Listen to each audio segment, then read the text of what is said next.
Home. This year I've been spending more time at home.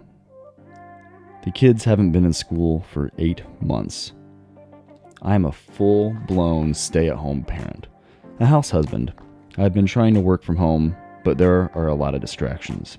When I try to get work done, I leave my phone out of arm's reach, but I still have a small business, so every time the phone rings, I excitedly run to answer it, hoping it's a lead from my website, or even a referral.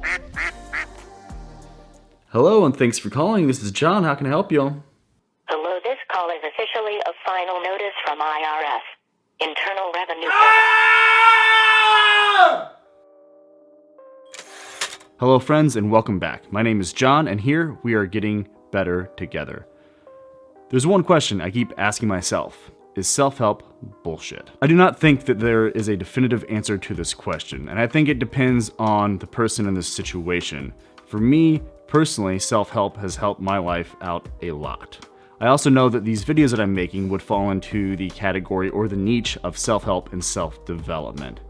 In addition to the stress of being a stay-at-home dad, running the house, managing chores, helping the kids with their schoolwork, trying to keep my business I started alive, and making these videos, I keep asking myself, what is the point of what I'm making? And in this video, I want to try to help you by uncovering some of the history of where it started, and I also want to work through this question and find an answer for myself.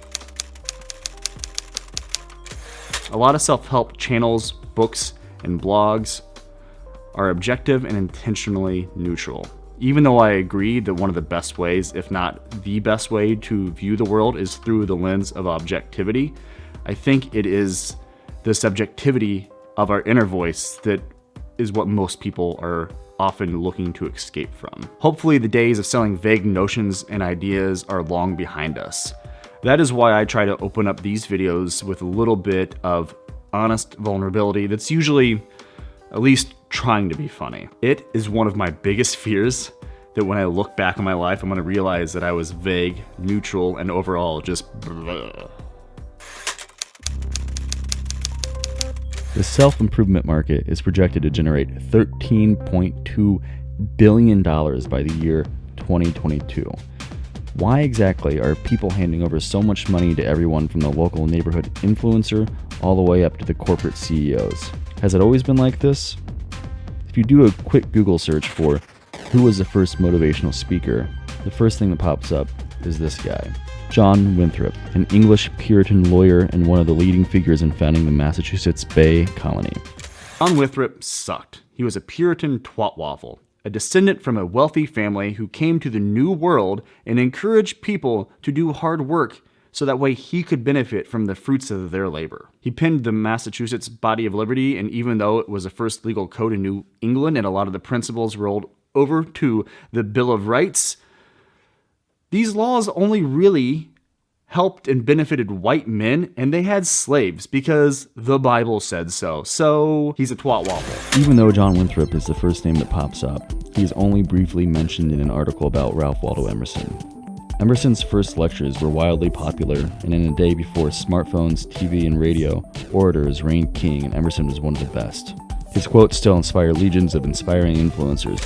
I found it important to cite both of these men in this video because to me, they are the epitome of the dichotomy of self-help that still exists in the world today. John Winthrop is the epitome of trash self-help.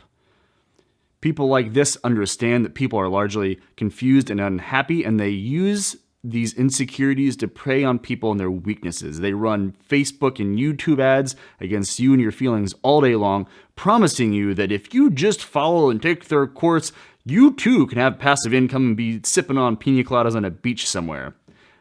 That's not true. Ralph Waldo Emerson is on the other end of the spectrum, and however unfair this comparison is, people like Gary Vee, Nathaniel Drew, Matt D Avella, and Mel Robbins, they don't offer you any shortcuts. There are no easy solutions to the problems that are in your life. To quote Emerson himself, because let's face it, I am an inspiring influencer, whether I like it or not.